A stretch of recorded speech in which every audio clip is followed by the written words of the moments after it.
I traveled back to the day when he confessed his love to me. Everyone thought I would reject him, crush his dignity mercilessly, and mock him for being a toad trying to eat a swan, including him. Under the curious gazes of the onlookers, I took the hand of the down-and-out young man, my eyes curved with a smile. Jiang Yuanzhou, I like you too, let's walk the future path together. The basketball court was bustling with noise. I, like you. The down-and-out young man's attire was out of place in this place, his thin shoulders trembled slightly, and his voice was faint. He was coerced to come here. The people around were all looking at him as if watching a joke. In this prestigious school, ordinary people were not tolerated. In my previous life, I scolded him in front of everyone, calling him a toad dreaming of eating a swan, and a delusional person. I trampled his dignity under my feet mercilessly. He didn't look up at me, presumably. He was also thinking about how to deal with the situation later and didn't have the slightest expectation of me. After I died in my previous life, I realized that I was in a sweet and spoiling novel with a broken logic. I was the vicious supporting female character who targeted the female lead everywhere and clung to the male lead like a piece of chewing gum. Jiang Yuanzhou was not the male lead, but the affectionate second male lead. He was just a supporting character like me. After being humiliated by me, because of a word of encouragement from the female lead, he later gave all his billions of wealth to the female lead and dedicated himself to her. However, although he stood on the female lead's side, he often showed mercy to me, giving me the opportunity to do stupid things again and again. The male lead, Gu Xing, also looked over. A casual three-point shot fell into the basket. Gu Xing and I were childhood sweethearts, and our families were both prominent families.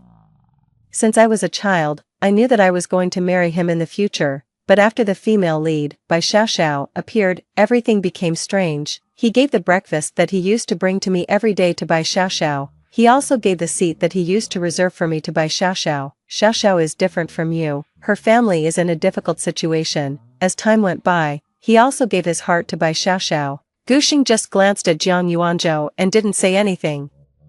He didn't think that Jiang Yuanzhou would pose any threat to him. In the past, during the halftime break, I would always bring water to Gu Xing. This time was no exception. Not receiving the water that was handed to him immediately, he wasn't impatient either. He just sat on the resting seat waiting for me. Because I would always revolve around him. Those who are loved always feel fearless. With a mocking smile, he called my name. Su Zhaoyan, when did you start wasting time with someone like this? The embarrassment in Jiang Yuanzhou's eyes flashed by. His washed-out school uniform looked extremely down and out among a group of wealthy young men, but I took the initiative to hold his hand, my eyes curved with a smile. Jiang Yuanzhou, I like you too, let's walk the future path together. Jiang Yuanzhou was a head taller than me. He lowered his head, and I looked up at him. His eyelashes trembled slightly, his voice was low and hoarse, lacking confidence. What did you just say? Before I could say anything, Gu Xing, not far away, couldn't sit still first. Gu Xing's face darkened. Su Zhaoyan, if you want to anger me, you don't have to lower your status and be with someone like him. I didn't look at him but stared into Jiang Yuanzhou's eyes and said word by word, didn't you hear clearly? Then I'll say it again. His face instantly turned red. I continued, I like you, so now I'm your girlfriend. Gu Xing gave Jiang Yuanzhou a cold look.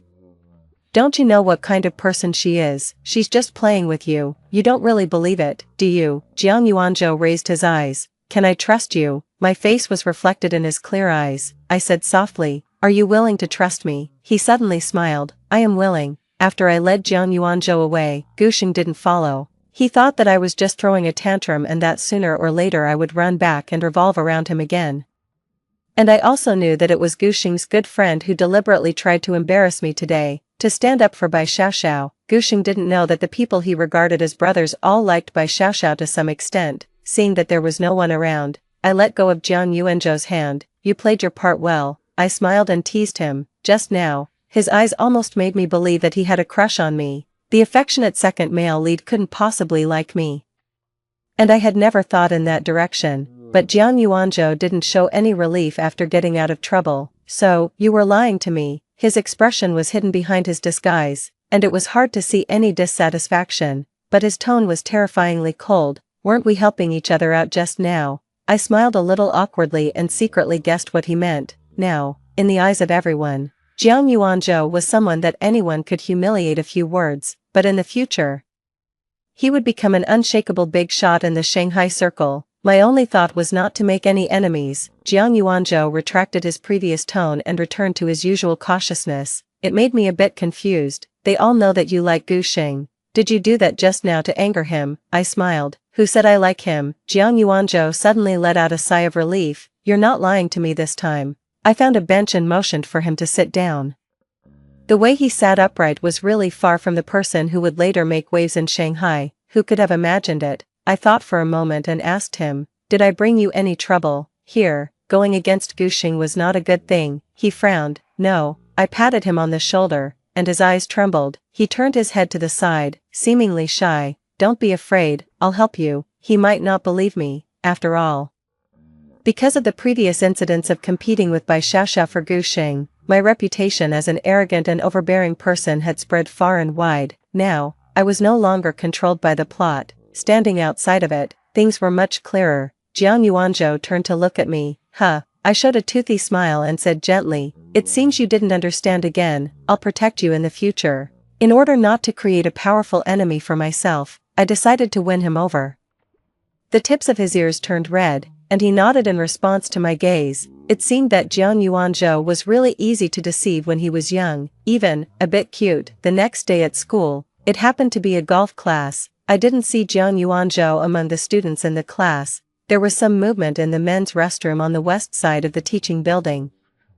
After a sound of struggling, suddenly a heavy object fell to the ground, and a burst of laughter rang out. Do you think that by getting close to the eldest lady of the Jiang family, you can get rid of us? Weren't you the one who cared most about face? You're more eager to be a gigolo than the rest of us. There were all kinds of unpleasant and dirty words. Without thinking, I opened the door of the men's restroom. When the people inside saw me come in, their jaws almost dropped. Su Zhaoyan. Why are you entering the men's restroom? Because of the Jiang family, they didn't dare to do anything to me. I walked up to Jiang Yuanzhou and casually asked, did they bully you like this before? In fact, I didn't need to ask to know that Jiang Yuanzhou had a tough time here, but the scholarship here was very high, 100 times that of an ordinary school. The corner of Jiang Yuanzhou's mouth was broken, and there was a large abrasion on his arm joint. The sound of the heavy object falling to the ground just now must have been the sound of him being pushed down. He nodded and showed great forbearance. The leading boy stopped what he was doing. His father worked under my mother. Su Zhaoyan, do you really have a crush on this guy? His tone was still relatively polite. I took Jiang Yuanzhou's hand, and his palm was full of sweat. He will be mine from now on. I smiled. So, I hope you will treat him well in the future. After all, he is the one I like. The boy was stunned, looking as shocked as if he had seen a ghost. I gave him a glare and pulled Jiang Yuanzhou to the golf course. A quarter of the class time had already passed. Jiang Yuanzhou had an indifferent expression and was very repulsed by this place. I don't like this class. He was so uneasy that he wanted to go back to the classroom to do his homework. I blocked his way. Do you not like it? Or do you not have the equipment? I took out a spare set of golf clubs.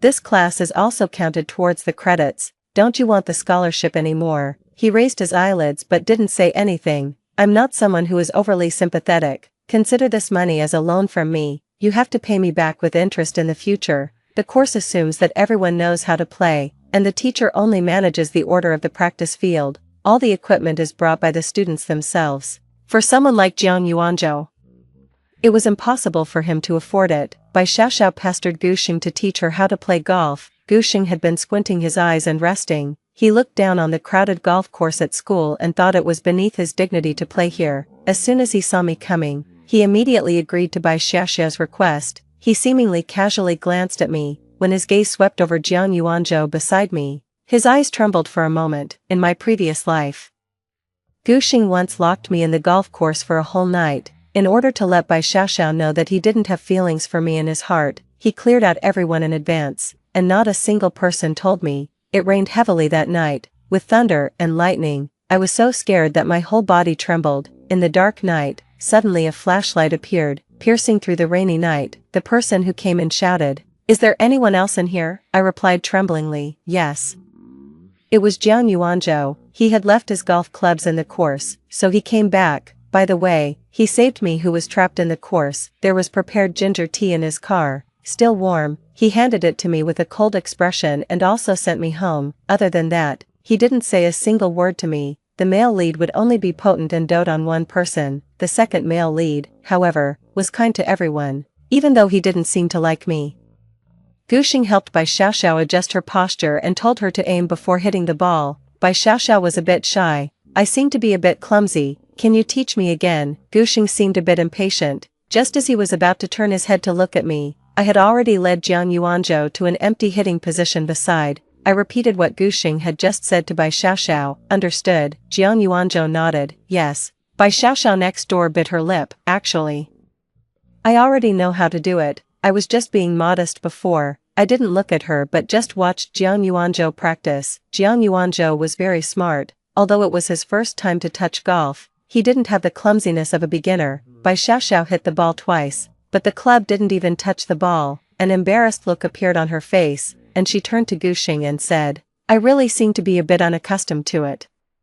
Gushing perfunctorily responded a few words and proposed to have a match with Jiang Yuanzhou. I immediately laughed. You want to compete with a beginner? Gushing waved his hand and smiled mockingly. Isn't he supposed to be talented? He doesn't look like it's his first time. I was about to say something more. Jiang Yuanzhou grabbed my arm. I admit that I'm not as good as you in this regard. His speech was slow but firm. Gushing's mouth curled into a sarcastic smile. You're admitting defeat just like that. But Bai Xiaoxiao ran over and tugged at the corner of Gushing's clothes. Forget it. Why don't you two make up today? She looked so aggrieved, like a little white flower swaying in the wind. It seemed that today's matter was all because of her. The classmates beside jeered. It looks like one man is competing for two women. They couldn't wait to fan the flames even more. In addition, the news that Bai Xiaoxiao had been adopted by my family had already spread. She was now my adopted sister. The whispers around me reached my ears. Jiang Yuanzhou confessed his love to Su Xiaoyan yesterday. Could he be trying to create a distraction and attract Bai Xiaoxiao's attention? After all, the elder sister seems to be more in need of protection. With Su Xiaoyan's domineering appearance, do you think he can handle her? That must be the case. A bunch of mediocre people.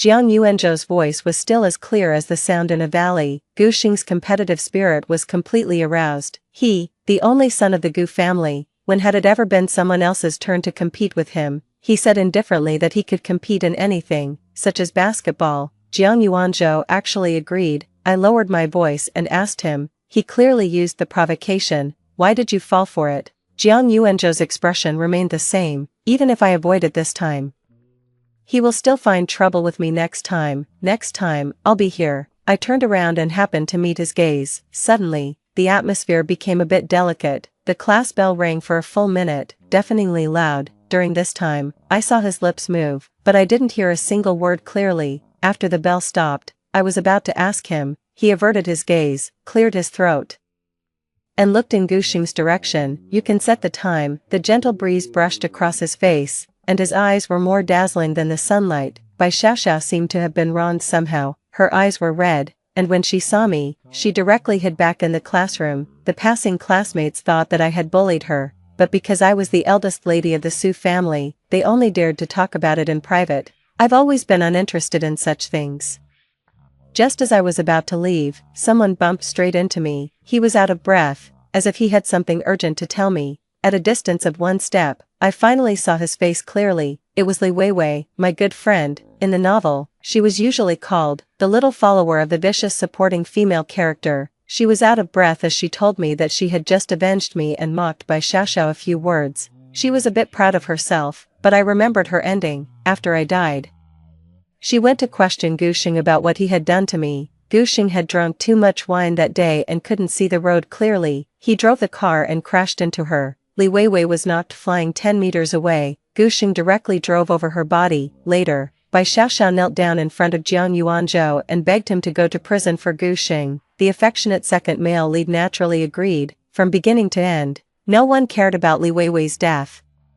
She was just a cannon fodder. In front of me, Li Weiwei was still full of life. When she saw the tears in my eyes, she was suddenly stunned on the spot. Xiaoyan, why are you crying? I was about to speak, but she excitedly motioned for me to look behind me. It was Gushing being surrounded by a group of people. There was a distance of 5 steps between us. In the past, I would also have been one of the people surrounding him, but at this moment, I naturally turned back and didn't look at him again. Li Weiwei was a bit surprised. Xiaoyan, go over quickly, otherwise, he'll be snatched away by that little bitch by Xiao Xiao. I shook my head, put my hand on the corridor railing, and looked into the distance. I'm not interested anymore. Is it because of that little? She was filled with indignation. I interrupted her. Why should I like someone who doesn't like me? Li Weiwei was taken aback, then smiled at me.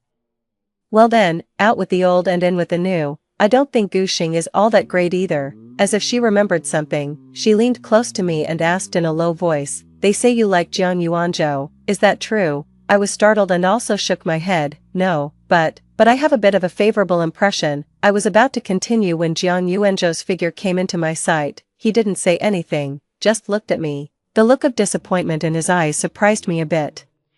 Li Weiwei directly called out to him, hey, Jiang Yuanzhou, what did you mean by making our Xiaoyan embarrassed last time? She had a bad temper and a loud voice. At this time, there were quite a few people in the corridor. Human nature is to be nosy, and they all looked over. Jiang Yuanzhou was a bit embarrassed on the spot, perhaps because he was often humiliated by those young masters. There was not the slightest trace of anger on his face, before Li Weiwei could say her next sentence. I quickly covered her mouth. I didn't explain it clearly to her. I smiled awkwardly, but Jiang Yuanzhou apologized to me solemnly. I'm sorry. For a while, originally it was Jiang Yuanzhou confessing his love to me. As it was being passed around, it actually changed into several versions. Jiang Yuanzhou provoked me, the overbearing young lady, just to attract Bai Xiaoxiao's attention. Jiang Yuanzhou dumped me and hooked up with Bai Xiaoxiao. And I chased after Jiang Yuanzhou to beg for a reconciliation. Bai Xiaoxiao was hesitant between Jiang Yuanzhou and Guxing, so the two of them decided to have a competition to determine the winner. The essence of human beings should be gossip. During the evening reading class, there were not many people reciting books in the corridor, just a few sporadic ones. Jiang Yuanzhou leaned against the railing, and the pages of his textbook hadn't been turned for a long time. He was distracted. Maybe he noticed that I was looking at him, so he took 2 steps to the right and changed his position, just being blocked by the wall. I also took a book and went out, patted him on the back, and deliberately frowned and said, "Are you avoiding me?" He remained silent, which was a kind of acquiescence. During the day in the restroom, I said I like, as if he didn't want to hear me finish. He quickly said, "I know you were trying to help me." I smiled. "They definitely won't trouble you anymore in the future. Just focus on your studies with peace of mind." Just as I was about to go back, I turned my head and saw the dean of students who had gone up the stairs and was walking towards us. I quickly opened my textbook, but Jiang Yuanzhou said indifferently, "You're holding the book upside down." After I turned it around, the dean of students had already come up behind me. My mother was a school board member, so he paid special attention to me. He would report my grades in real time every time, but in my previous life, I dropped out of school and also refused to go abroad. My mother never said a single word of blame. "Xiaoyan, it's a good thing to interact more with classmates who are good at studying." The dean of students adjusted the glasses on his nose. Everyone also knew that I was a rich young lady who just idled away my time. I usually looked down on students from ordinary families, especially those like Jiang Yuanzhou who got into the school purely based on their grades. I smiled and replied, "Okay, Director Qian." Then I looked at Jiang Yuanzhou beside me. "Student Jiang, I think the problem you explained to me just now really enlightened me. Can I ask you to give me tutoring lessons in the future?" Naturally, Jiang Yuanzhou couldn't refuse me in front of the dean of students. In silence, he nodded. After the dean of students walked away, he asked, "When did I explain a problem to you?" I answered silently in my heart, "In my previous life." At that time, I heard Guxing laugh at me in front of everyone, saying that I was stupid and couldn't even solve a simple problem. I was so angry that I stopped Jiang Yuanzhou who was passing by. I gave him a 100 yuan bill and asked him to explain the problem to me. He said at that time, "I'll only explain it once. Let's see if you can understand it." I thought he wanted to play tricks on me on purpose. So I listened especially carefully, but the detailed way he explained it allowed me, who always slept in class all day, to draw inferences about other cases from one instance. In the end, he didn't accept my money and didn't say another word to me. That day, it was getting late. I only saw the problem clearly and didn't see his expression hidden in the night. Jiang Yuanzhou probably thought I was making up a story. He didn't believe me. I suggested that he come to my house this Sunday, and the hourly wage would be calculated according to the market price for tutoring. But he suddenly blurted out, why have you been helping me so much these days? Presumably, he didn't want to be my tutor and didn't answer my question. I wasn't discouraged either, after all. My image of being ignorant and incompetent had already been deeply ingrained in people's hearts. The main characters and the affectionate second male lead were all portrayed as extremely intelligent, only I had no special skills and finally lost my life. It doesn't matter, I traveled back just to change my destiny. Since the day I came back, I've been an independent person, I said meaningfully. Jiang Yuanzhou, if I fall into a trough in the future, can you give me a hand? Afraid that he wouldn't agree, I added, just once. I'm not that unreasonable, but he laughed, a self-deprecating laugh. Why do you have confidence in me? I met his uncompetent gaze and said sincerely, you got into this school and stood in front of them. Although the starting points are different, the end points may not necessarily mean you'll lose to them. Don't you think you're really amazing? Jiang Yuanzhou was stunned. After a while, he said, I've never heard anyone say that before. There's a saying, don't bully a young man because he's poor. I was very serious. Jiang Yuanzhou paused and said, if what you said comes true, come to me, he added. Every time, after Li Weiwei knew the whole story, she planned to go and apologize to Jiang Yuanzhou. I let out a long sigh. It's better to find Bai Xiaoxiao first. Why? Li Weiwei was almost so excited that she jumped onto the table. I almost couldn't hold her back. Why? I knew that later. The boy who had a crush on Bai Xiaoxiao beside Gu Xing, because of today's incident, found a few hooligans to stop Li Weiwei on her way home.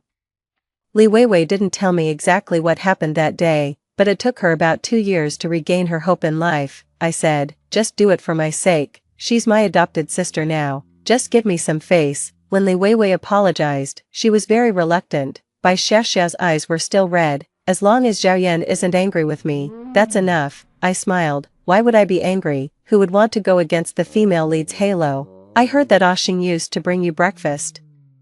I've already reminded him to bring 2 servings tomorrow, one for me and one. I smiled indifferently. It's like I can't afford to eat. Thank you for your kindness. In the evening, Bai Xiaoxiao said that the water in her shower room couldn't come out and knocked on my door. I opened the door but didn't let her in. Find someone else. I can't fix it either. I spread my hands and told the truth, seeing that it was useless to ask me.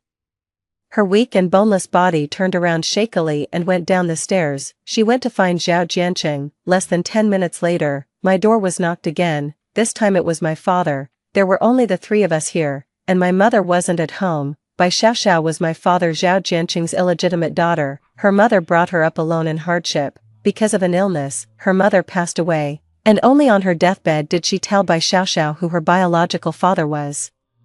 At that time, my father Zhao Jianqing was accompanying my mother in the hospital for her recuperation, but he saw his first love at the end of her life. Comparing the VIP ward where my mother lived, which had an independent living room, spacious and bright, the place where Bai Xiaoxiao's mother lived was cramped, crowded, and noisy. He felt even more sorry for Bai Xiaoxiao, the daughter of his first love, and increasingly thought that it was all my mother's fault.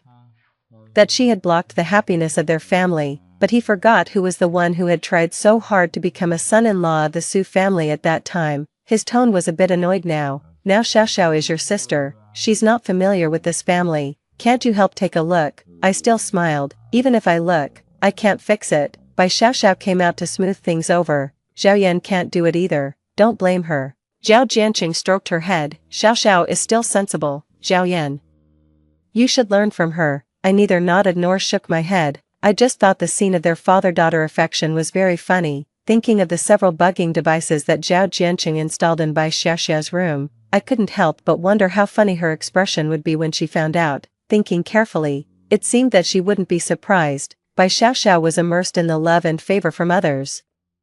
Whether it was the love from Zhao Jianqing or the male lead Gu Xing, she accepted it all and enjoyed it. When she lost it, she would panic and use her weakness to win the other person back. On the golf course, she could learn at once, but she showed weakness to Gu Xing to retain him. The sound of rushing water came from Bai Xiaoxiao's shower room. It was fixed. Bai Xiaoxiao let out an exclamation. Daddy still loves me the most. Obviously, she could fix it in my previous life. But I wasn't surprised at all. Jiang Yuanzhou arrived at my doorstep at the agreed time. Seeing Jiang Yuanzhou pacing back and forth on the surveillance screen, I couldn't help laughing. I immediately asked Aunt Wang to go and pick him up to prevent him from getting lost in the yard. When Jiang Yuanzhou appeared, Bai Xiaoxiao was just about to go out. she greeted Jiang Yuanzhou, "Don't look at Zhao Yan's bad temper. She's actually a nice person." Jiang Yuanzhou still had that indifferent look towards everyone. "She has a good temper." Bai Xiaoxiao went downstairs awkwardly, and a lively sound came from downstairs. It was my mother who came back. Zhao Jianqing was also there, always following my mother, leaving me with no chance to interject. My mother brought a gift for both me and Bai Xiaoxiao. When she saw Jiang Yuanzhou greeted her politely. My mother smiled meaningfully. "Young man, you're good-looking." My mother never looked at anyone with prejudice. That's why Zhao Jianqing had the opportunity to become a son-in-law of a wealthy family. Seeing that my mother was about to go back to the company, Zhao Jianqing also wanted to follow. I quickly called out to my mother, "Mom, you've been working for so long and have no time to accompany me. I'm just about to go to an escape room with my classmates. Why don't you come with us?" Jiang Yuanzhou cooperated with me. "Auntie, come with us." Zhao Jianqing suggested that he also go. A trace of defensiveness flashed in his eyes, probably to prevent me from having a private conversation with my mother. In my previous life, he had always sowed discord between me and my mother. My mother also thought that the future of the Jiang Corporation couldn't be handed over to me. She would always love me, but she almost handed over all the company's equity to Zhao Jianqing. In the escape room, when the skeleton prop popped out, I was quick and pulled my mother into the door on the left. Jiang Yuanzhou, as I told him, pulled Zhao Jianqing into another door to buy me some time. My mother was still in shock and patted her chest. I hugged her and cried, "Mom, I had a dream last night." I told her about what happened in my previous life, including the secret that Bai Xiaoxiao was Zhao Jianqing's illegitimate daughter. My mother's reaction was exactly the same as in my previous life. However, at that time, I directly showed her the paternity test, but my mother insisted that it was forged by me. She trusted Zhao Jianqing a lot, much more than she trusted me. The plot of this sweet and spoiling novel with a broken logic was as consistent as ever. Before she met Zhao Jianqing, she was a capable and decisive female elite. After marrying him, she became a clingy little woman, just like Bai Xiaoxiao. When she met the main male characters in the plot, she would become so weak that she couldn't take care of herself. My mother didn't believe my words but promised me that she wouldn't tell anyone. She didn't want to destroy the harmony of the family, but the seed of doubt was planted. I didn't gain nothing either. Zhao Jianqing had already come over at this time. I gave Jiang Yuanzhou an okay gesture. Jiang Yuanzhou noticed the exhaustion in my eyes and handed me a bottle of water. My mother answered a phone call and quickly called Zhao Jianqing and went back to the company. But Jiang Yuanzhou didn't leave. "You'd better go home first." I had no energy left, and the helplessness of not being believed by my family deeply enveloped me. "You're in a bad state." He sat beside me, with an arm's distance between us, while I was in a daze. He came back with an ice cream cone when I was unhappy before. My mother would always buy me one. Seeing his serious expression, I stopped crying and laughed. "This is the first time I've seen you talk so much." He was a bit unnatural. My mother used to say the same thing. I sighed. "Auntie must be a very nice person, right? I also want to meet such a nice person." His tone was still as plain as boiled water. "She passed away." I was stunned, and then I said, "Then you're living with your father now. He must also be a very nice person to have raised you so well." "He's also passed away." He seemed to be talking about someone else's business, as calm as still water, but the more he was like this, the greater the pain in his heart must be. There's a sentence in The Seventh Day that says the departure of a loved one is not a sudden downpour but a long-lasting dampness in this life. I suddenly remembered, during the time after I died, when my soul was wandering in the air. I once saw him attend my funeral, and his expression was just as calm. In order to make my mother trust me again, I immersed myself in my studies, wanting her to know that I wasn't completely useless. Jiang Yuanzhou gave me all his previous notes. Seeing how hard I was working now, he wasn't surprised at all. He took the initiative to explain the knowledge points that I didn't understand in a more accessible way. In the last final exam, I was ranked 490th in the grade. There were a total of more than 500 students. I was really bad before. When this time's grades came out, I had advanced 300 places. Jiang Yuanzhou was first, Gu Xing was second, and Bai Xiaoxiao was fifth. I was about to go find Jiang Yuanzhou, but Bai Xiaoxiao stopped me in front of the ranking list, looking aggrieved. "Zhao Yan, I know you don't like me, but I can also give you tutoring lessons." I frowned. "You've even regressed yourself. You'd better take care of yourself first." Previously, before she met Gu Xing, she was at least always second in exams. She persistently chased after me and asked, "Ah, Xing has been ignoring me recently. You've known him since childhood, so you must know how I can win him back." I replied with a cold expression, "I don't know, you must have a way." Her eyes turned slightly red, and this look was very effective in arousing people's protective instincts, but unfortunately, I wasn't the male lead. I smiled and said, "Do you really need his favor that much?" Bai Niao looked a bit dazed at my question. I continued, "Before you met him, you had excellent grades, and your learning and practical abilities were never inferior to others. Even I have to admit that you're very smart, but now, you've become a daughter flower that depends on others. Do you really have to rely on others to survive?" In the plot, Bai Niao got into a very good school, but in her junior year of college, she got pregnant, dropped out, and was kept at home by Gu Xing, living off his favor. The female lead in a sweet romance novel is actually also a supporting character, just a more advanced one than the others. Without him, it's like a fancy robe losing its lice. It would only feel more comfortable to wear. Bai Niao bit her lip and remained silent. I realized I had said too much and didn't want to pay attention to her anymore. Among the classmates who squeezed in to check the grades, someone shouted, "There's a fight at the basketball court." This sentence was like throwing a bomb into the crowd. In an instant, everyone rushed to the basketball court to watch the commotion, and today was the date when Jiang Yuanzhou and Gu Xing had agreed to compete. The injured person had already been taken to the infirmary. It was Gu Xing who had fouled by throwing the basketball at Jiang Yuanzhou. Jiang Yuanzhou blocked it with his left arm. There was no time to cushion the impact, and he suffered a comminuted fracture. He had already been put in a cast. Gu Xing didn't think he was in the wrong. "Isn't he just looking for compensation? I have plenty of money." These words were exactly the same as when he ran over Li Weiwei with his car in the previous life. I rushed up and slapped Gu Xing across the face. "Got so much money, huh?" Gu Xing was left stunned by my slap. Jiang Yuanzhou happened to wake up at this moment.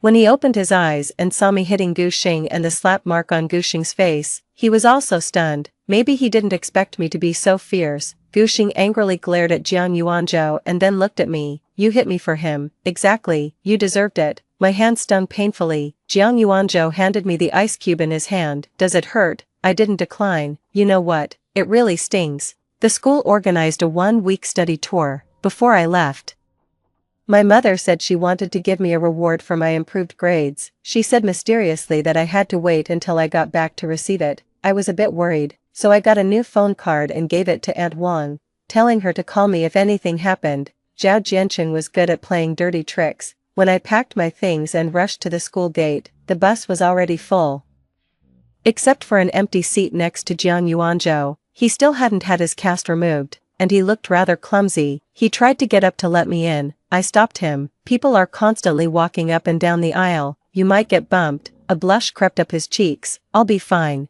Injuries to bones and muscles take 100 days to heal." I smiled. Since this study tour counted towards credits, no one could ask for leave. Gu Xing was also on the bus, but the person sitting next to him wasn't Bai Niao. Bai Niao was sitting with another girl, chatting and laughing. When Gu Xing saw me, his face darkened. He couldn't help but call out to Bai Niao, but she ignored him. Furious, Gu Xing kicked the seat in front of him, but his foot got stuck. It took him a long time to pull it out, and his shoe was even pulled off. Jiang Yuanzhou sat quietly beside me and somehow fell asleep.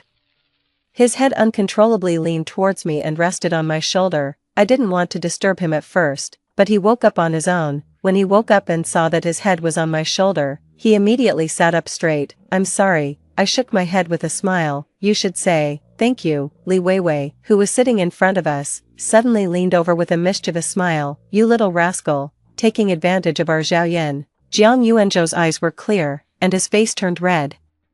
I slapped Li Weiwei. "Stop talking nonsense." Li Weiwei didn't let him off. "Zhao Yan loves SpongeBob SquarePants the most. Her birthday is coming up. Thank me quickly, or you'll have to rack your brains." Jiang Yuanzhou really only said 3 words. "Thank you." "She's just kidding. Don't take it seriously." I knew Jiang Yuanzhou was in a difficult situation and never really expected him to prepare a birthday gift for me, but he asked, "When exactly is it?" I waved my hand. "It's just a birthday. I usually only celebrate it with my family." His expression turned a bit dejected. "Okay," I said, "don't forget that promise. Consider it my birthday gift. It's very important to me." "I won't forget." Jiang Yuanzhou, I called him. He always responded to me immediately, even if he didn't know what to say. You're really nice. He was taken aback for a moment. You are too, very nice. Halfway through the study tour, the teacher in charge suddenly came to me. She said that my mother had passed away. She and Zhao Jianqing had gone on a trip to the mountains and accidentally fell off a cliff. It was exactly the same as when I fell off a building in my previous life. That was my mother, yet I was the last one to know the news. I immediately booked a flight back. When I arrived home, my mother's body had already been cremated. Zhao Jianqing's eyes were puffy, and everyone who came to my mother's funeral told him to mourn her loss. He was being hypocritical. I directly grabbed his collar. How did my mother die? The people around me rebuked me, saying that Zhao Jianqing was just as heartbroken as I was over the loss of his wife, and that I had been spoiled rotten by my mother for treating my father this way. Zhao Jianqing's act was flawless. In the eyes of others, he was still a good father and a good husband, only I knew how hypocritical and disgusting he was. At this point, all the shares under my mother's name had been transferred to his. I didn't know how he had coaxed my mother into signing the share transfer papers. Su Enterprises was now completely his. Jiang Yuanzhou came back with me. Amidst the accusations of my unfilial behavior, he pulled me out of the morning hall. I didn't know how I walked out. It felt like I was still living in a dream. My mother was gone, much earlier than in my previous life. My mind was in a mess. I'm sure my mother was killed by him, but in the eyes of everyone else, I was just a willful, arrogant, and spoiled rich girl. But I have no evidence. Aunt Wang had also been fired. From beginning to end, that new phone number never called me. Presumably, she had been bribed by Zhao Jianqing. Next, Zhao Jianqing would hire someone to kill me. It felt like all my fighting spirit disappeared in an instant. Everything had seemed to be getting better. Let's find the evidence. I'll be with you. Jiang Yuanzhou's words gave me a glimmer of hope in the midst of my despair.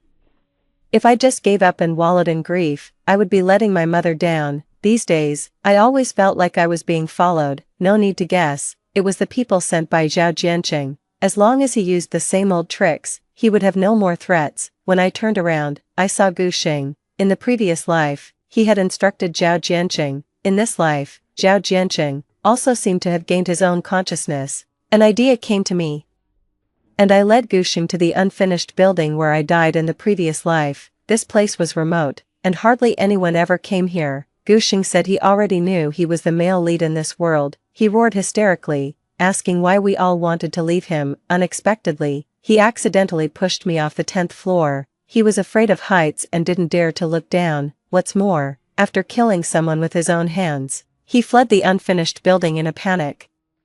This scene was seen by the person hired by Zhao Jianqing, who called Zhao Jianqing, saying that the task was completed and asking for the final payment. I grabbed the pre-prepared climbing rope and used it to jump into the 9th floor. I watched Gu Xing flee in terror, as if he had seen a ghost, and drive away quickly. When I left, it suddenly started to rain heavily, as if it wanted to wash away all the traces. The plot also seemed to be acquiescing to my disappearance. I smiled mockingly.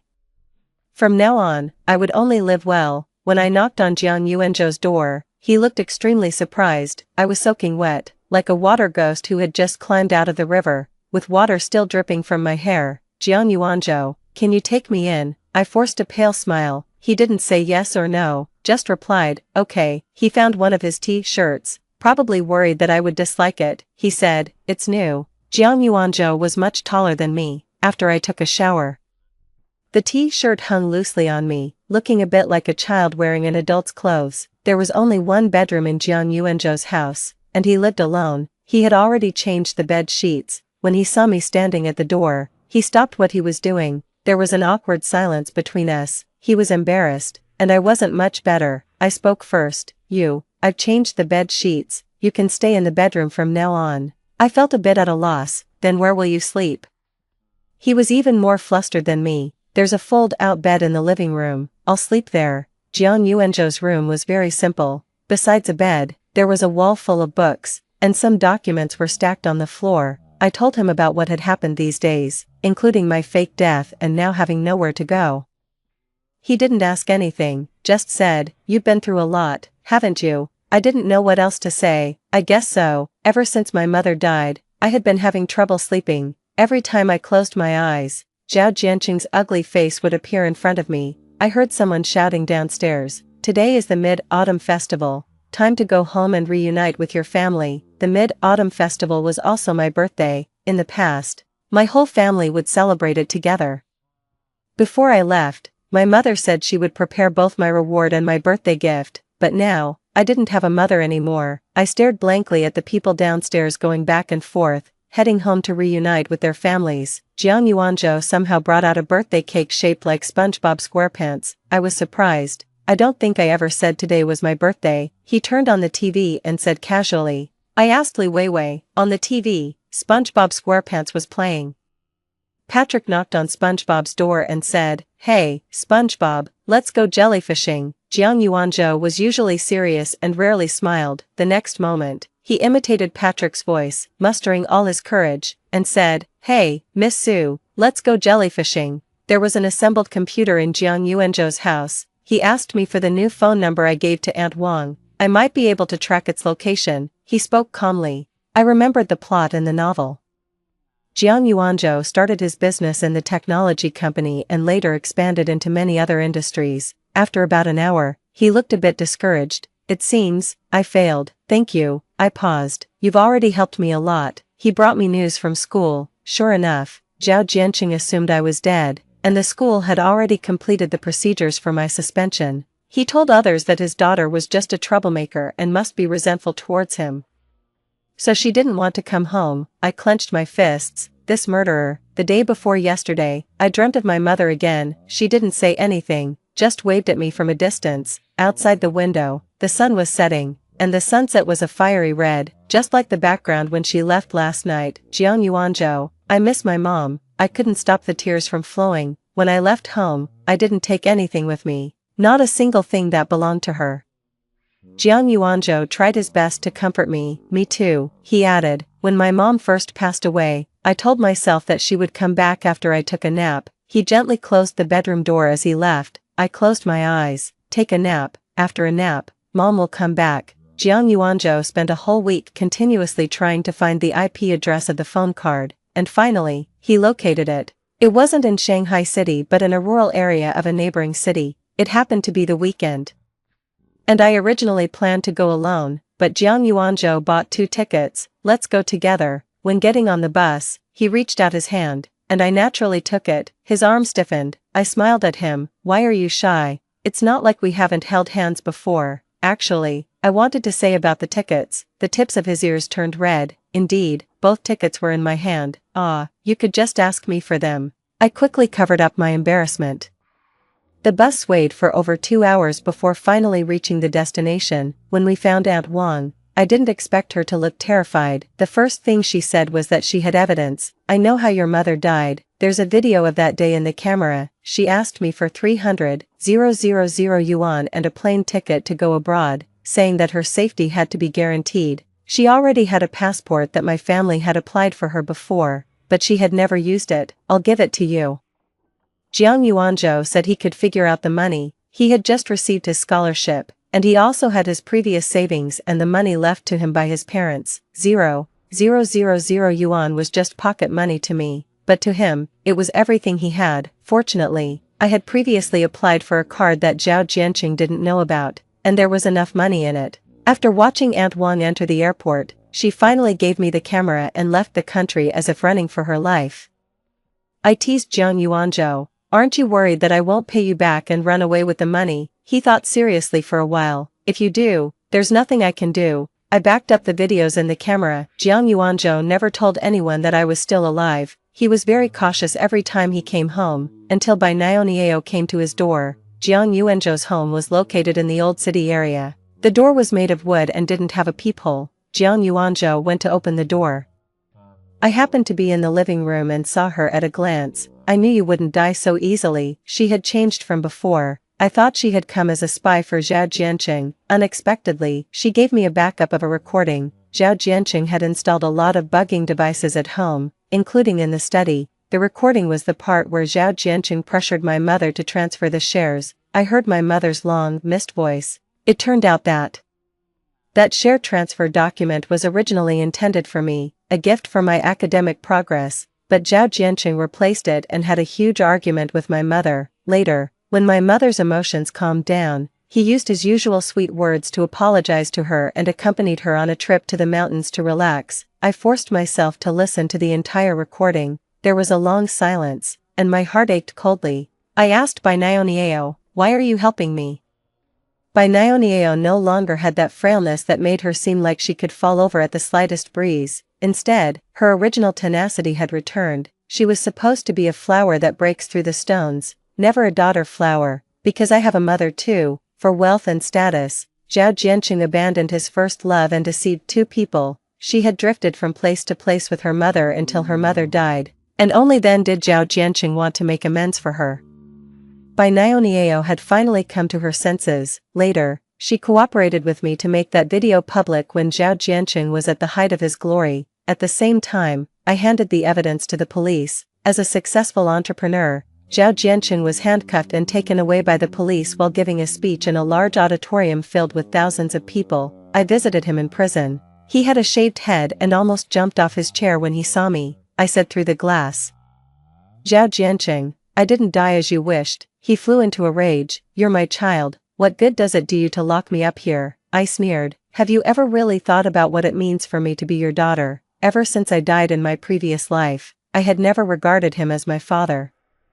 The corner of his mouth curled into a contemptuous smile. "Do you want to know why I killed that woman? She actually did a paternity test between me and my illegitimate daughter." At that moment, I knew she couldn't be kept alive. When I walked out in a daze, Jiang Yuanzhou was waiting for me outside the prison. I sat nearby for a long time. Seeing that I didn't speak, he remained silent as well. I wiped the tears from my face. "Jiang Yuanzhou, I finally understand that my mother didn't not believe me. In fact, she wanted to hand Su Enterprises over to me." My heart felt heavy. I had thought that my mother never took seriously the words I said in the escape room. She had her doubts and vigilance. It was just that Zhao Jianqing was too vicious, only caring about his own interests and disregarding human ethics and the law. The day I went back to school to complete the re-enrollment procedures, someone next to me was going through the procedure of quitting school. I noticed the applicant's name, Gu Xing. After asking around, I learned that Gu Xing had gone crazy since the day he pushed me off the building.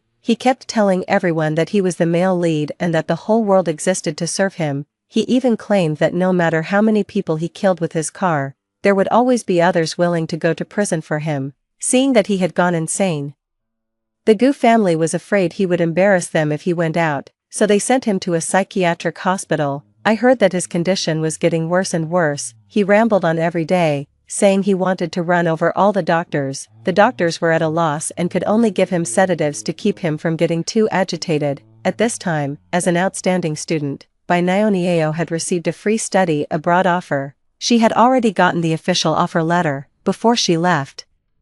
I went to see her off. When she saw me, her eyes turned red, and she gave me a hug. "Xiaoyan, thank you for waking me up." "You're welcome, you helped me too." I waved to her and watched her figure fade away. In fact, there's no need for supporting characters to set off the main characters. We can all be kind, brave, innocent, and confident. She was going to embrace her future. At this moment, I officially declared that I had broken free from the shackles of the plot.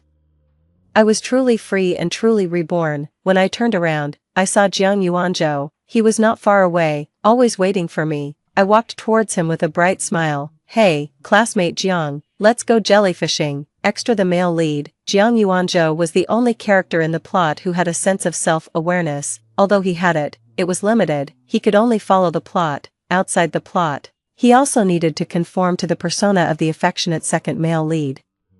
During the few times he helped Su Xiaoyan, he couldn't say a single extra word. All he could show was indifference. After his death, the main god of the novel's plane found him. "Congratulations, the only character with a bit of self-awareness among us." The man interlaced his fingers, his tone full of mockery. Jiang Yuanzhou had always been cold-tempered. He said, "What's there to congratulate? It's nothing but torture." He watched the person he liked running towards destruction.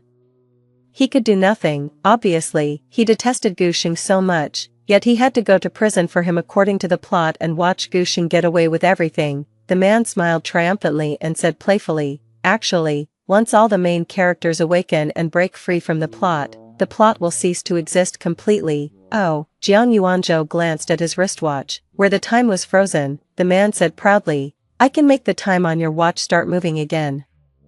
Or I can make it go back." He didn't finish his sentence, deliberately leaving Jiang Yuanzhou in suspense before continuing. "In the plot, there's always one person who has self-awareness, but what?" Jiang Yuanzhou, who had been silent, suddenly seemed a bit impatient. "He is, but the degree of self-awareness awakening varies for each person. For example, in your case, it's very limited, and you can only follow the plot. Then next time, who will it be?"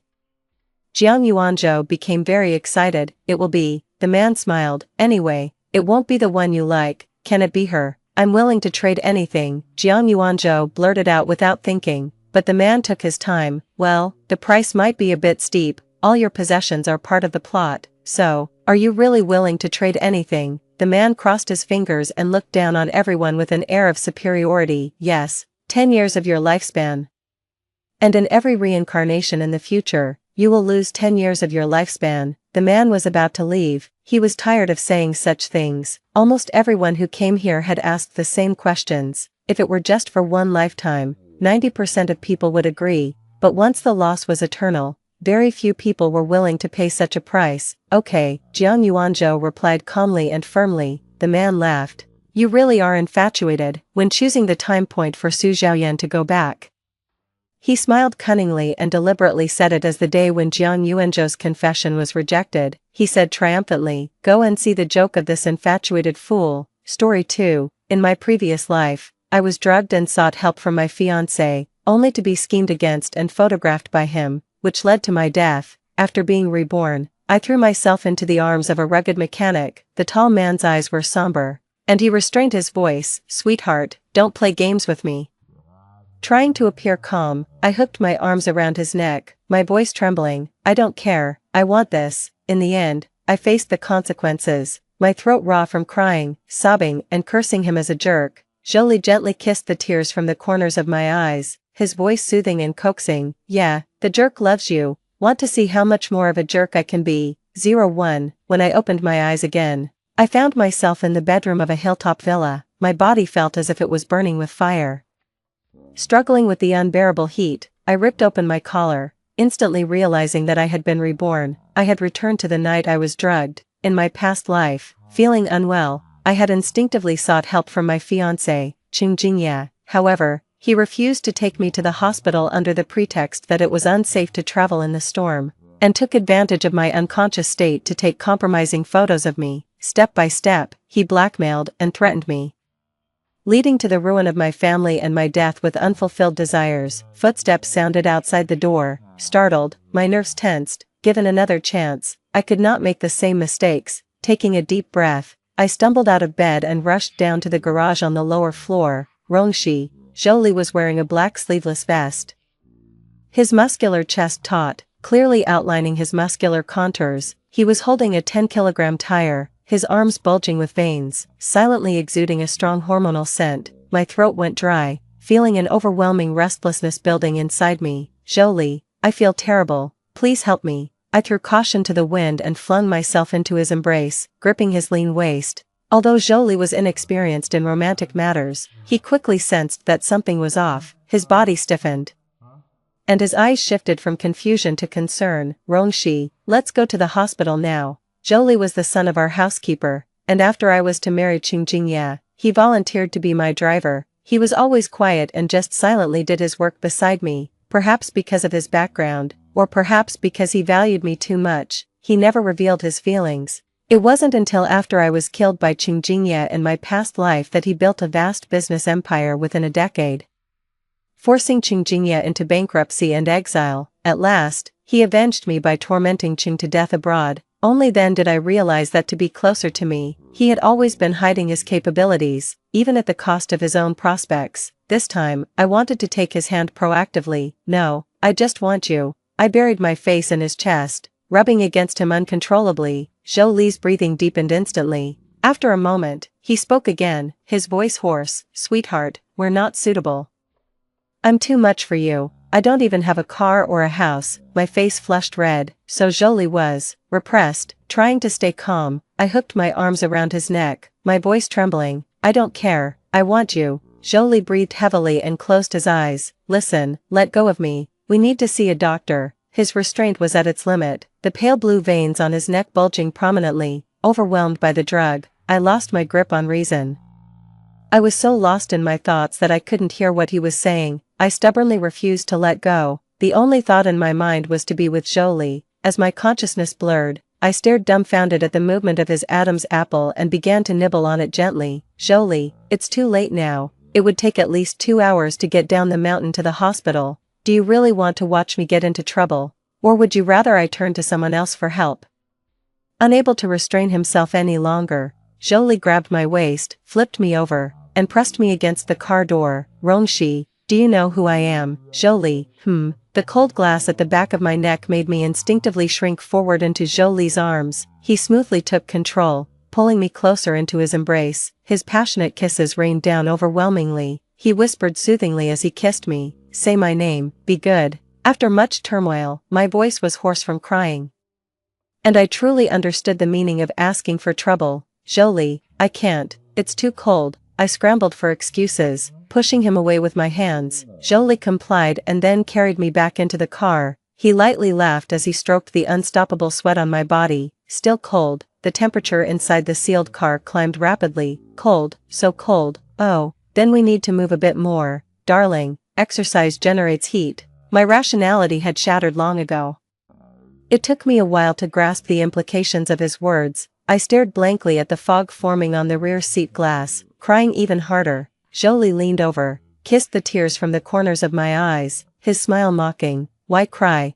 This is exactly what you wanted, although, I initially meant age, but what you thought isn't entirely wrong either. Embarrassed and annoyed, I covered my face, completely breaking down. 02. When I awoke the next day, I was already back in my room. Dressed in a clean nightgown, it must have been Jolie who took care of me. Remembering Jolie's wildness from the night before, my face flushed again. Little she, where were you last night? Qingjingye came in without knocking, looking upset. Do I need to report my whereabouts to you? I pulled the blanket around me and responded coldly. I didn't mean it like that, I was just worried about you. Qingjingye was caught off guard by my cold demeanor, thinking it might be because of his tone.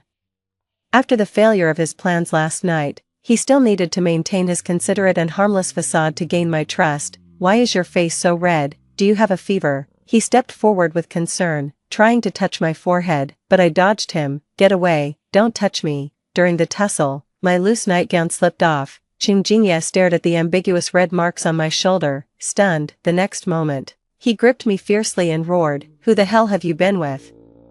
Was it that mechanic? I checked the surveillance this morning and saw him carrying you out of the elevator. I can't believe you betrayed me. I winced in pain, pushing him away fiercely. It's none of your business who I'm with. Yes, I was with him. How could you? Weren't you the one who slept with my cousin first? How dare you accuse me of betrayal? Qingjingye, you disgust me. Shocked, Qingjingye's expression quickly changed. Cece, how did you find out? It's not what you think. She seduced me, and I was drunk that night. I don't remember a thing. Cece, I get it now. You're trying to get back at me, right? It's okay. I don't mind that he touched you. Let's call it even and move on from here. Qingjingye originally wanted to stand on moral high ground and criticize me, taking the opportunity to extort me. But now that he was the first to cheat, if I decided to call off the engagement, he would gain nothing. He became panicked. His explanations full of contradictions and errors. Cece, I knew it. You wouldn't fall for that mechanic. You must have been tricked by him. Yes, I remember he brought you milk last night. Did he drug it? I was wrong not to trust you. It was my fault for not protecting you. I'll send the cup for testing right now. You're just angry with me, right? How could that poor guy ever be worthy of you? Irritated, I glared at him, about to tell him to leave. But then I suddenly remembered that in my previous life, he had also shifted all the blame to Jolie after the incident, using it to portray himself as deeply in love with me. Jolie ended up wrongly imprisoned. No, this time I couldn't let Jolie get hurt in any way, so I suppressed my disgust and lowered my eyes. But you cheated. Why do you still care what I do? I wanted to lower Qingjingye's guard to get close enough to find evidence of his false testimony. Qingjingye still thought I was the naive young lady. His eyes lit up immediately. Cece, I knew you were just upset with me. Last night felt so strange. Plus being upset about your cheating. Otherwise I would never have ended up with that mechanic. I steered the topic towards the drugged milk. But just as I finished speaking, The sound of shattering glass came from the door. Damn it, Jolie must have heard and misunderstood. 03. I couldn't worry about anything else. I grabbed a jacket and ran after him. The SUV sped away dangerously fast down the mountain road, leaving only a trail of exhaust fumes behind. I rushed to the garage and drove after him, being too anxious and with too many curves on the mountain road. I didn't manage the throttle well and crashed into a guardrail. I screamed. Covering my head, the car barely hung on. My forehead throbbed painfully from hitting the airbag. Terrified, I shakily called the police and then dialed Jolie. Once I called, I regretted it. I was too scared, forgetting he was angry and probably didn't want to deal with me. But he answered immediately. Hello. Hearing his voice, I burst into tears. Jolie, I had a car accident. I think I'm going to die. His initially indifferent voice instantly turned anxious. Get out of the car and move to a safe location. I'm coming to get you right now. Jolie arrived even before the police. He informed my assistant to handle the situation and took me directly to the hospital. Fortunately, there were no serious injuries. The doctor said it was just minor abrasions and a concussion. Feeling like I had narrowly escaped disaster, I clung to Jolie's arm and refused to let go. Jolie's face remained stern. He was so serious. Completely different from the affectionate way he called me good girl and kissed me last night. Let go. No. How can the doctor treat you if you don't let go? Jolie, then you hold me while applying it. That's against the rules. He spoke with a tone that was all business. I immediately felt tears welling up in my eyes. The doctor gave Jolie a stern look, annoyed. What's the matter with you, young man? Your girlfriend has just been frightened and needs comforting. Instead, you're upsetting her even more. I'm not her. Woo, Jolie, you change your tune as soon as you get out of bed, but that's not what you said yesterday. Feeling aggrieved, I complained loudly. The doctor looked at him with a disdainful expression reserved for scoundrels. Jolie sighed in resignation as he saw my tears. My ancestor, I really owe you. The doctor, acting like someone who had seen it all, started lecturing Jolie. Young man, your girlfriend has eyes only for you. She loves you so much, you should cherish her. Don't be so impatient with girls. Look at your girlfriend's delicate arms and legs. She obviously doesn't have much strength. You need to protect her. I felt a bit guilty and blinked sheepishly. From Jolie's perspective, I probably seemed like the scoundrel who'd turn her back on someone after getting her way. I'll remember that. Thank you. Jolie didn't argue but nodded in agreement. He silently lowered his rolled-up shirt sleeve when the doctor handed him the bill. Jolie's forearm was covered in red marks from where I had scratched him the night before. After treating my wounds, the doctor suggested I stay in the hospital for observation. Jolie completed the formalities and was about to leave. Don't worry, the caretaker will be here at 5 tomorrow morning. I jumped out of the hospital bed without even putting on slippers, blocking the doorway with my arms spread.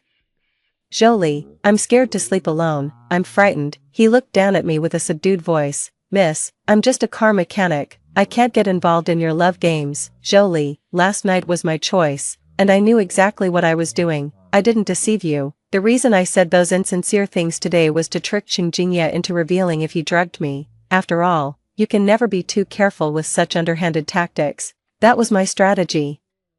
I was just worried about a misunderstanding between us. That's why I rushed to explain. Don't you think, if I was using you, why would I be so anxious to explain? Right. I hurriedly finished speaking, cautiously looking at Jolie. He remained silent, his emotions hidden in the depths of his eyes. Nervously, I bit my lip and added, Jolie, please don't misunderstand me. Okay. The cold tiles made me curl my toes. In the next instant, Jolie picked me up. The floor is cold.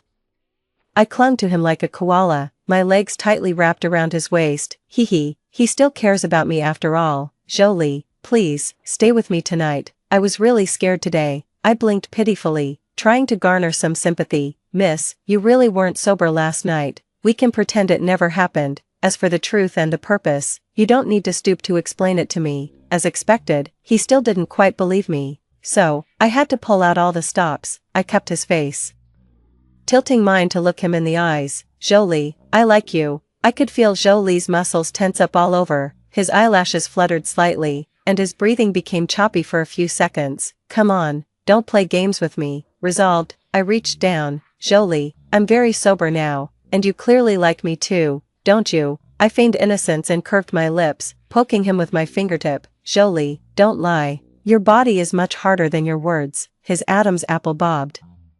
And fine sweat appeared on Jolie's forehead. Come on, you're the one who provoked me, whether you're sincere or not, I won't let you go again. I kissed his lips. I just want to be with you. Before I could finish, he pinned me down on the couch, like a wild beast out of control. He moved tirelessly. Be gentle, please, jerk, ow, please, be gentle. Sweat dripped and heat rose. Jolie ignored my protests, his voice husky in my ear. Yeah, I'm a jerk, but this jerk loves you. Is this all?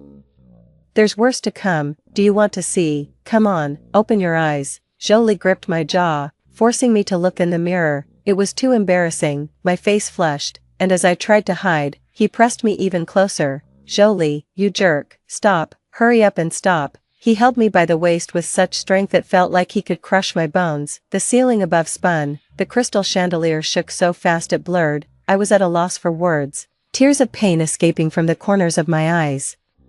He bent down, biting and licking my shoulder and neck, his voice rough. Poor thing. But this is the punishment a little liar deserves. Also, a little liar doesn't have the right to stop. Under my persistent soft and hard tactics, Jolie became my personal caretaker, looking after me 24 hours a day in the hospital. I knew my changes were too sudden for Jolie, hard for him to accept at once. After all, a young miss who never had anything to do with him suddenly clinging to the family's mechanic was bound to seem odd to anyone. Still, Jolie wasn't used to expressing his love in front of me yet. But that's okay, although he still appeared indifferent, he no longer resisted my closeness. He even crawled into bed to hold me whenever I had a nightmare.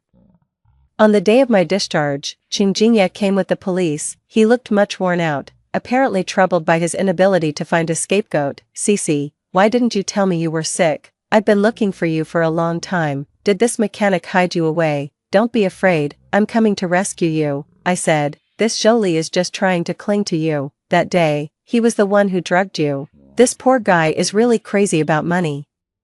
Not even considering his own status while dreaming of marrying into a wealthy family. Jolie's fists tightened, and when he looked at me, his eyes were filled with silence. He seemed to not believe that I would trust him. My heart clenched, and I firmly grabbed his wrist, interlocking our fingers one by one until our hands were fully clasped. Under Jolie's astonished gaze, I seriously said, you mean that night in the garage? It was just a bit of marital fun. My husband's in such good shape. I couldn't help myself. What's wrong? Can't we play a bit in our own car? As for the drugging, what evidence do you have to prove my husband did it? Qingjinya's face turned as dark as the bottom of a pot, looking at me as if seeing a madwoman. Cece, why are you speaking up for this mechanic? I am your fiancé. Don't be mad at me. I really realize my mistake now. Right, the inspection report. I just got this report and haven't opened it yet. It's the best proof. Qingjinya handed me the report eagerly, as if placing all his hopes on it. Cece, you must have been deceived by him. Only I truly care about you. Once you see the mechanic's true colors, can we go back to how things were? I won't blame you for being momentarily confused. I scoffed coldly, calmly tearing open the report and displaying it for everyone to see. Oops, the fingerprints on the cup are all your own, aren't they? Impossible. He froze in place, visibly panicking. I continued flipping through the report. Not only yours but also my cousin's. I handed the report to the police, my smile deepening. Tell me, which one of you is the mastermind and which one the accomplice? After the car accident, I had someone track Qingjinya. I bribed the testing institution ahead of him to present the real results and delayed sending them until the last moment to prevent Qingjinya from opening the report. No, it can't be, Qingjinya roared unwillingly.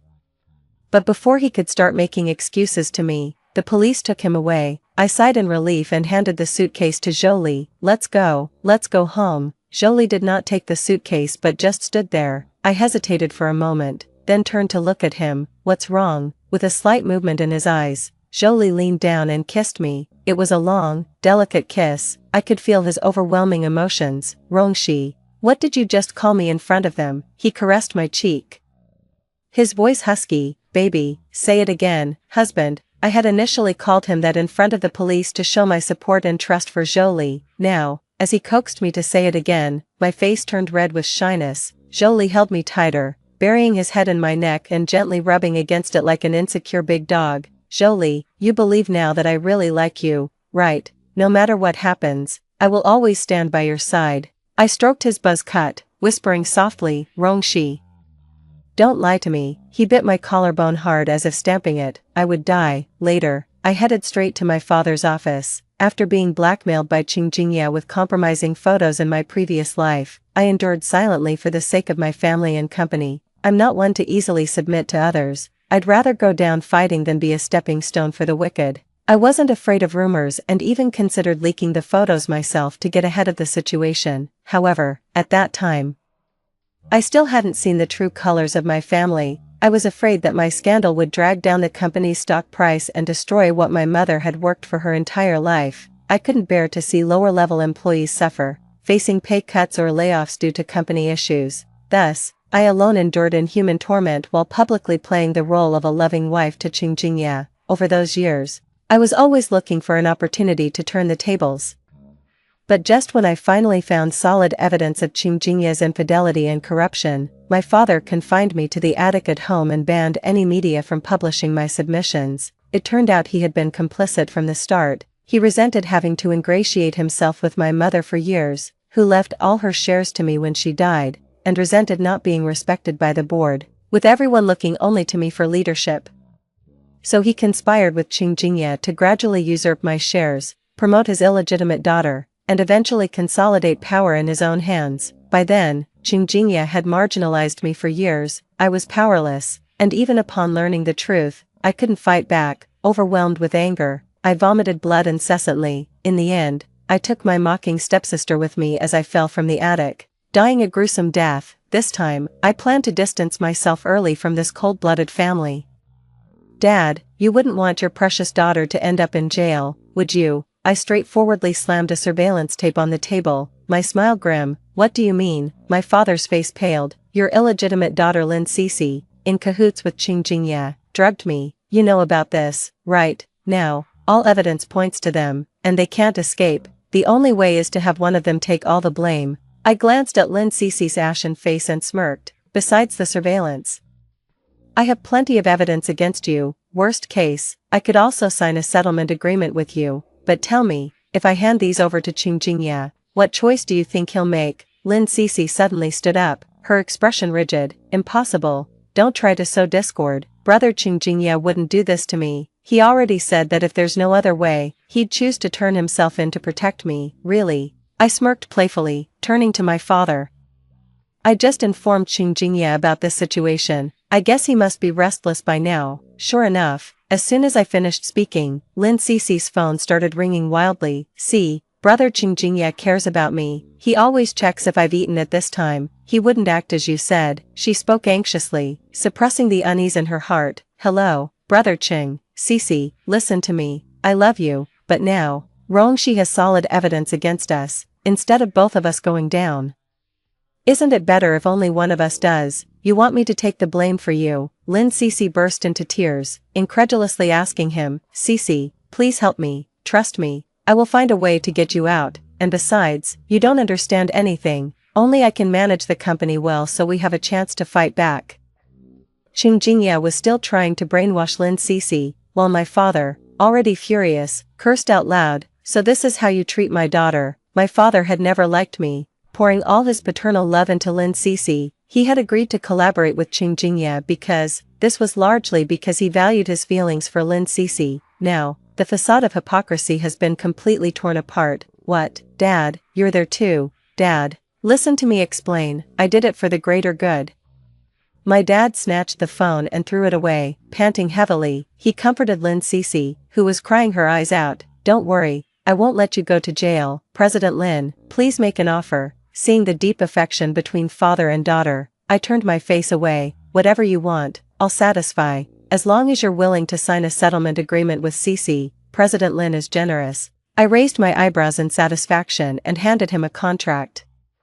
I will transfer all my shares in the company to you. You just need to cash them out for me. Also, I want to take all of my mother's belongings, and of course, the houses and cars she left me in her will. Add 30 million as hush money, family rate, you know. Qing Jingye even agreed to give me 35 million, and lastly, please sign this agreement to sever the father-daughter relationship. I handed the pen to my dad with a smile. My dad prided himself as an untapped talent but was actually just an arrogant fool. Handing the company over to them, it was bound to fail. after my mom's death, there was severe turmoil in the company's upper management. It wasn't as easy to manage as it seemed. In my previous life, I continuously cleaned up their messes, pulling the company back from the brink of bankruptcy numerous times. This time, I won't help these ingrates anymore, and with that incident, I've already shaken their alliance of three. Ching Jingya, a profit-seeking scumbag, will surely cause trouble in the future to expand his power. The company's bankruptcy was just a matter of time, so, let whoever wants to manage this mess take it. I just want to cash out now while the market is good and make a big score. As for this man who doesn't deserve to be a father, I couldn't care less. You don't want the company shares. My dad paused, curiosity in his eyes.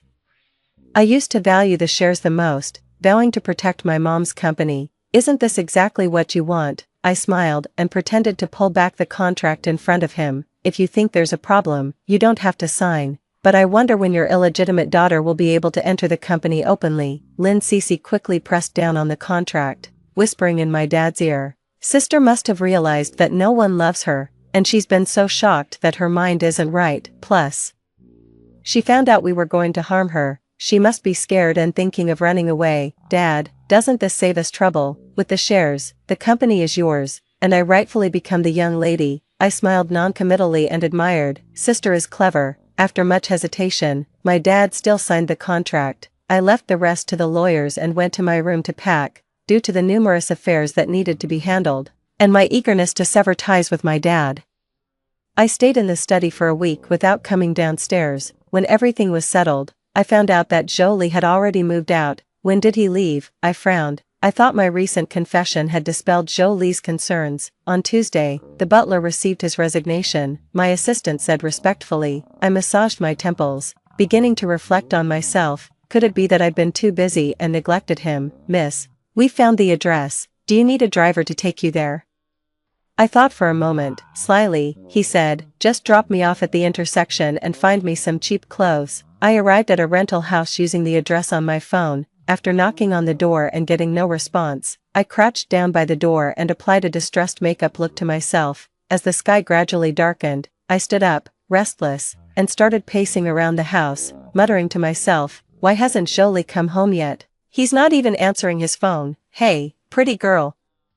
Who are you waiting for? It's so lonely late at night. Why don't we keep you company? You're so beautiful. Which bar do you work at? A few thugs whistled as they entered the alley, eyeing me lecherously. I stretched my limbs, my gaze falling on some beer bottles in the corner. Just as I was about to teach them a lesson, I heard familiar footsteps. Jolie appeared under the street lamp, holding a plastic bag. The light outlined his chiseled features and deep, dark eyes.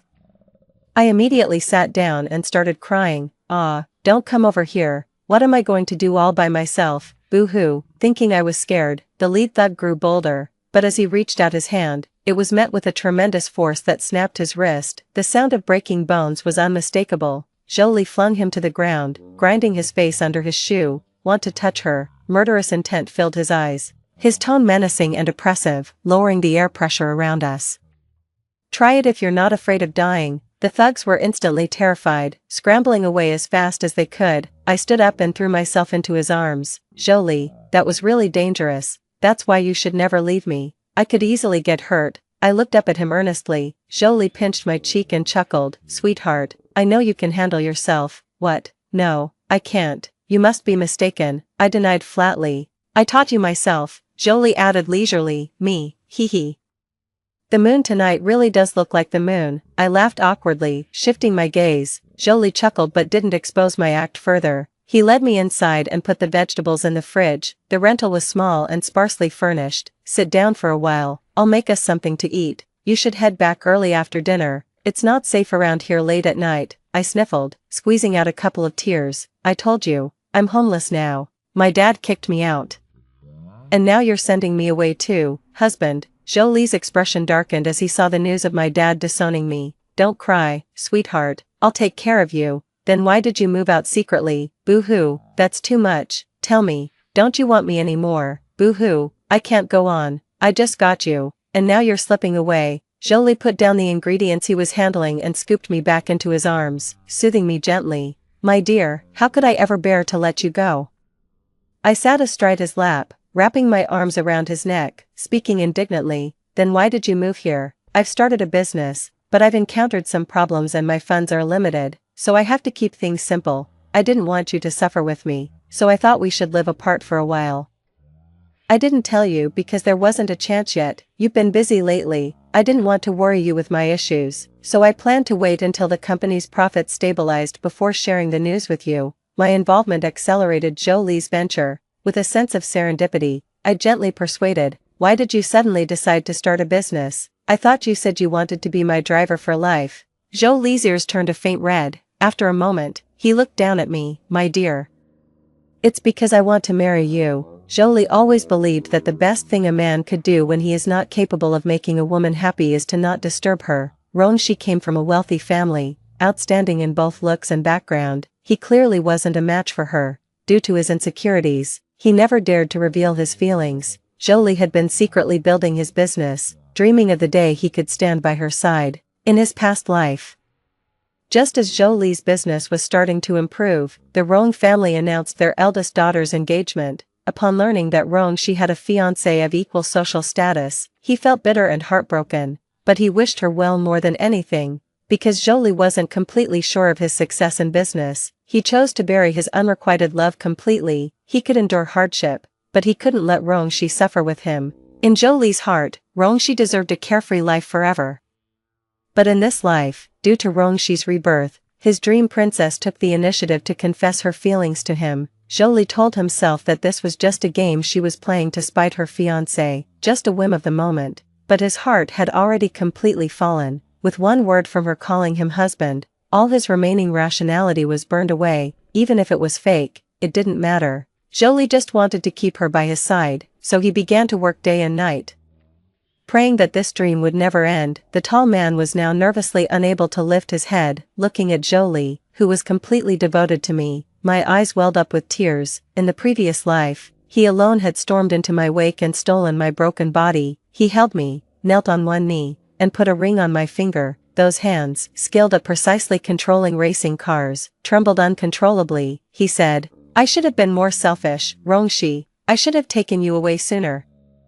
I wiped away tears, my voice unsteady. "Jolie, you coward, you love me so much. You've always thought about marrying me. Why didn't you say it?" He bent his fingers, wiped the tears from the corner of my eyes, and whispered, "Rongshi, I didn't dare. I just love you too much, my dear. Please forgive me." Jolie kissed her lips, twining and sucking fiercely at her tongue as his possessiveness surged unrestrained. He pressed my back tightly against him, so much so that I could clearly feel Jolie's heart thumping heavily against his chest, numbing me with its force. Rongshi had no idea. For Jolie, every look they shared was an embrace, and every kiss was a tsunami. That evening, I curled up under the blanket, waiting to be fed. Jolie, wearing nothing but an apron, sat on the edge of the bed, feeding me bite by bite. Because of his leaning forward, his firm chest muscles squeezed together, looking even more appealing to touch. I gazed at him with longing, acting coquettishly. "Jolie, why not just take it off? You're sweating, and it's quite warm in this room." Jolie had just come out of the shower, wearing only a pair of loose gray pants, with a white towel casually draped over his shoulder. Droplets of water slid down, tracing his muscular lines to the waistband of his pants, making the damp pants outline his form more distinctly. He looked both lazy and tempting, stirring desires.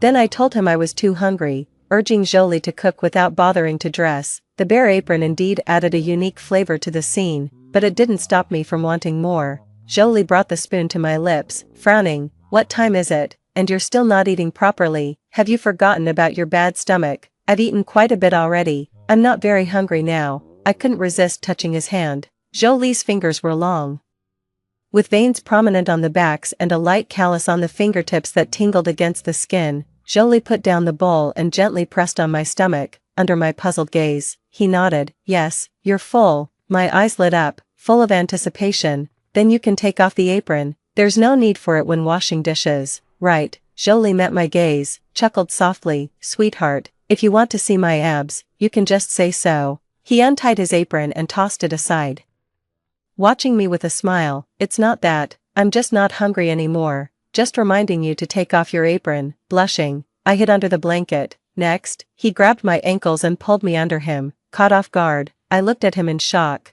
"Jolie, what are you doing?" Jolie pressed down tightly, whispering into my ear with heavy breaths, "Sweetheart, you've had your meal, now it's my turn," unable to withstand my tears and tantrums.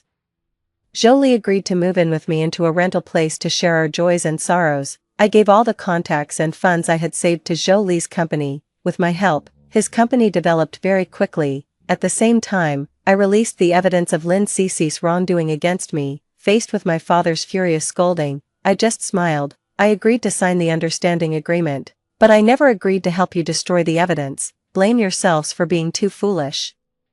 The company's reputation declined, suffering losses year after year. At this critical moment, I publicly released evidence of my father's incompetence and collusion with outsiders, and conducted a live broadcast. As a victim, I expressed my condemnation of the irresponsible management and my sympathy and understanding for the employees. As you all can see the condition of the company, I am deeply saddened as the former manager. And I hope everyone takes the opportunity to make a choice while you can still receive a salary. Public opinion exploded again. Many employees chose to resign and leave the company, which completely lost its vitality. Jolie took the opportunity to offer high salaries to attract many technical experts, taking his business to the next level. My father, having no other choice, the only option left was to marry Lin Cece off in an arranged marriage. So I created a dazzling overseas returnee identity for a professional con artist, borrowing his black card and luxury car for the act. Within 2 months, Lin Cece was convinced she had stumbled upon a wealthy expat heir. My father was thoroughly duped by the con artist, clinging to him as a lifeline, eager to secure a wealthy son-in-law. My father was even tricked into agreeing to give away 15% of his company shares as Lin Cece's dowry. Just like that, I effortlessly reclaimed the shares I had previously given away. However, on the day of the wedding, the groom vanished from the scene. Enraged, my father suffered a heart attack relapse and was hospitalized. Coincidentally, Chung Jingye, who was imprisoned 2 years earlier for intentional assault, was released on medical parole that very day. On his way to the hospital, he happened to pass by the hotel where Lin Cece's wedding was being held.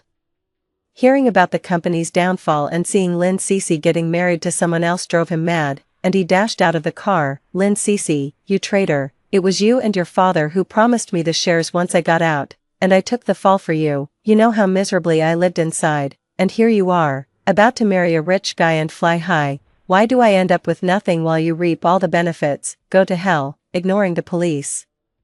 He stormed into the wedding hall with a knife and stabbed Lin Cece to death. He ended up receiving the death penalty himself. With scandals erupting and the CEO critically ill, the company was completely ruined. I contacted former colleagues and acquired the company at a very low price, becoming once again the major shareholder. On the day of Lin Cece's burial, I deliberately took my father to her grave. Infuriated, he frothed at the mouth, struggling in his wheelchair, his gaunt fingers pointing accusingly at me. I watched quietly as he fell to the ground, laughing. "Dad, or rather, should I call you Uncle now? Uncle, why do you think a pure-hearted rich heir insisted on marrying Lin Cece just when you were short of money?" Guess why Chung Jingye knew about Lin Cece's wedding day? And why did the rich heir choose a wedding venue on the must-pass route to the hospital? How come the moment Chung Jingye got out of the car and eluded the police, there just happened to be a knife in front of him? My father convulsed, his throat making broken bellows sounds. He tried to stand with all his might but to no avail. I bent down, smiling. "Right, isn't it strange? How come there was a knife in the bride's resting room?" My father's hands flailed wildly in the air, and the heart rate monitor started beeping alarmingly. Medical personnel rushed forward, lifting him into an ambulance.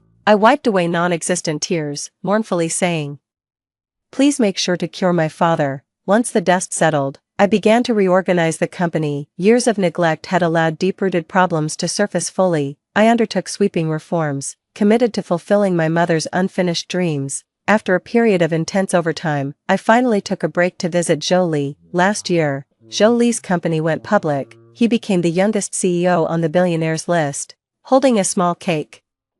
I was about to push open his office door when I heard a delicate female voice. "President Zhou, I followed your orders to deliver a wreath yesterday, but I saw President Rong abusing his own father. It shows that President Rong's previously pitiful and magnanimous image is all fake. President, you must be very careful." I tensed up, my hand on the doorknob freezing.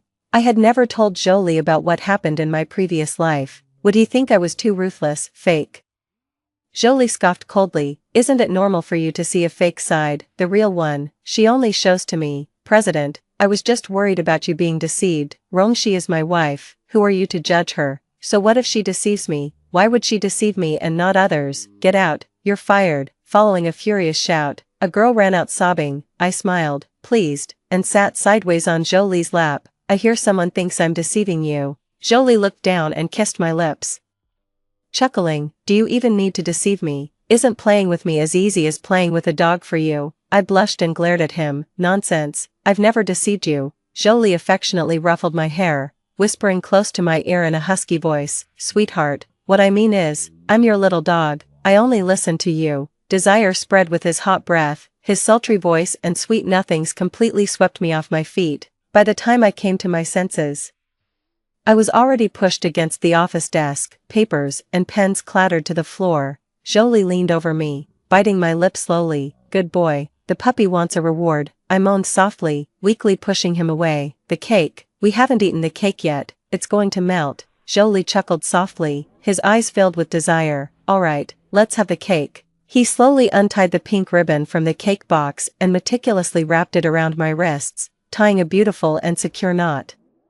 He teasingly scooped up a dollop of cream, letting it drop onto himself. The white cream starkly contrasted against his bronzed skin, creating an overwhelming visual impact. I swallowed hard, forced to endure. His fingers continued downward, his tone lazy. Good boy, where do you want to eat next?